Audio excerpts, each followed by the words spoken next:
تم نے اس کے حضور پیش ہونا ہی ہونا ہے. اس کے حضور جانے سے تم بچ نہیں پاؤ گے، چھٹکارا نہیں، رستگاری نہیں. ایک ایک عمل کا تمہیں حساب دینا ہوگا، ایک ایک حرکت اور ایک ایک سکنت تمہاری تشت ازبام ہوگی. تمہارا پوشیدہ اور مخفی عمل قیامت کے دن سامنے آ جائے گا. اللہ اکبر. یہ قرآن ہے، یہ کوئی فرضی کہانی نہیں ہے. انہ لقول فصل وما هو بالہزل. فرمایا یہ قول فیصل ہے، یہ طے شدہ حقیقت ہے، یہ امر واقعی ہے. یہ کوئی مذاق نہیں ہے کہ یوں ہی کوئی کہانی بیان کر رہا ہے. یہ سب کچھ ہونے والا ہے، یہ اپنی آنکھوں سے تم دیکھو گے. آج انکار کرو یا اقرار کرو، تمہیں کھلا موقع دیا ہے.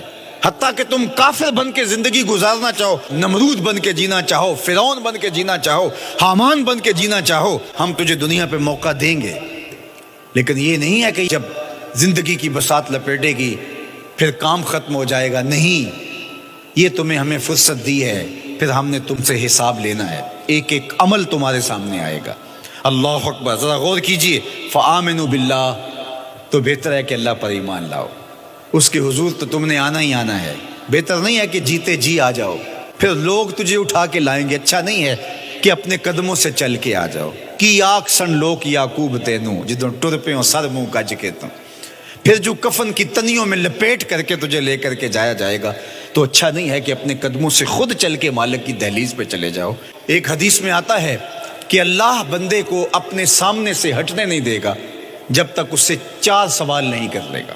آپ دیکھیے، میں دیکھوں کیا ہم ان سوالوں کے جواب دینے کے لیے اپنے آپ کو تیار کر رہے ہیں. پہلی چیز، اللہ پوچھے گا عمر کہاں گزاری. دوسرا سوال، اللہ تعالیٰ علم کے بارے میں پوچھے گا. جو پڑھا تھا بتا، عمل کہاں تک کیا. خلوت، جلوت، زندگی، شام و سحر تیرے اس سیکھے ہوئے علم کی مطابقت میں تھے، یا علم عزت دولت کمانے کے لیے پڑھا تھا. تیسری بات، اللہ پوچھے گا مال کمایا کیسے، اور مجھے بتا مال خرچ کہاں کیا. آج لوگ نیب سے ڈرتے ہیں کہ ہم سے پوچھ نہ لیا جائے کہ یہ آیا کہاں سے. منی ٹریل پیش کرو، یہاں ہم بچ جائیں گے. کوئی مکر، کوئی دھندا، کوئی فریب چل جائے گا، کوئی پریشر، کوئی افرادی قوت، کوئی سیاسی اثر و رسوخ، کوئی رشوت، کوئی سفارش، کچھ نہ کچھ تو راستہ نکل ہی آئے گا. اور آج کی دنیا میں صرف یہی پوچھا جاتا ہے کمایا کہاں سے. یہ نہیں پوچھا جاتا خرچ کہاں کیا. جیسے چاہو خرچ کرو، لیکن وہاں سوال ہوگا وفیما انفقہ، خرچ کہاں کیا. یہ سوال بھی کیا جائے گا. وعن جسم ہی فیما ابلاہ، اور جسم کے بارے میں پوچھا جائے گا اس جسم کو دی ہوئی توانائیوں کو خرچ کہاں کیا.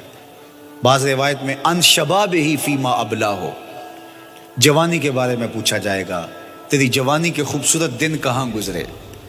مجنو بن کے چوکوں میں کھڑا تو نہیں رہا، پارکوں کے گرد پروانوں کی طرح گھومتا تو نہیں رہا، تیری نظر بدکاریاں تو نہیں کرتی رہی، اپنی خواہشات کا غلام بن کے زندگی تو نہیں گزاری، تیری ساری رات 4 انچ کی سکرین کے اوپر بدکاریاں کرتے بسر تو نہیں ہوئی.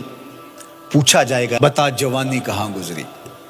جوانی مستانی ہے یہ کہہ کر کے تو نے ہر ضابطے سے چھٹی تو نہیں کر لی تھی، یا جوانی کے تقدس کو تو نے محفوظ کیا اور راتوں کی تنہائیوں میں اللہ کے حضور سجدہ ریزی کرتا رہا. میرے اور آپ کے آقا و مولا نے فرمایا جو جوان جوانی میں توبہ کرے وہ اللہ کو محبوب ہے. اللہ اکبر. اور اللہ جن 7 لوگوں پر اپنے عرش کا سایہ کرے گا ان میں سے ایک شخص کا ذکر کرتے ہوئے فرمایا وَشَابٌ نَشَأَ فِي عِبَادَةِ اللَّهِ، وہ جوان جس کی جوانی اللہ کی عبادت میں گزری. قیامت کے دن جب کوئی سایہ نہیں ہوگا اللہ اسے اپنے عرش کا ٹھنڈا سایہ عطا فرمائے گا. میرے مخاطبین جو اس وقت میرے سامنے موجود ہیں بالمشافہ، اور پوری دنیا کے اندر جو اس وقت مجھے دیکھ رہے ہیں، ان میں زیادہ تر تعداد نوجوانوں کی ہے. تو میں آپ سب سے مخاطب ہوں اور آپ کو کہتا ہوں کہ یہ جوانی دوبارہ نہیں ملنی. بندہ کہتا ہے بڑھاپا آئے گا دیکھ لیں گے. جس طرح ہر چیز کا سرور جوانی میں ہوتا ہے، ہر چیز کا لطف بندہ کہتا ہے جوانی میں ہے، سجدوں کا جو لطف جوانی میں ہے وہ کسی اور زمانے میں نہیں ہے. اپنی پیشانی کو سجدوں سے آشنا کرو، اپنی جوانی کو مثل سحر بے داغ رکھنا، اپنے شباب کو الجھنے نہ دینا، اپنے شباب کے تقدس کو پامال نہ ہونے دینا۔ اس کائنات کا بہترین چہرہ وہی ہے جو جنسی کالک سے محفوظ ہے۔ اپنے تقدس کو مجروح نہ ہونے دینا۔ تمہاری زندگی شبنم سے پاکیزہ تر رہے، سحر سے پاکیزہ تر رہے۔ تمہاری جوانی اتنی خوبصورت ہو کہ محمد عربی کو رشک آئے تمہاری جوانی پر۔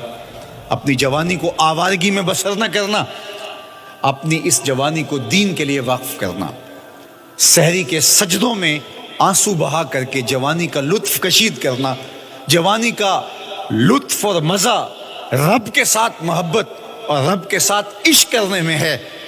جوانی کے اندر دل کی بے تابیاں، دل کی بے چینیاں اور دل کی بے قراریاں ذرا مسلح پہ لے کے آؤ۔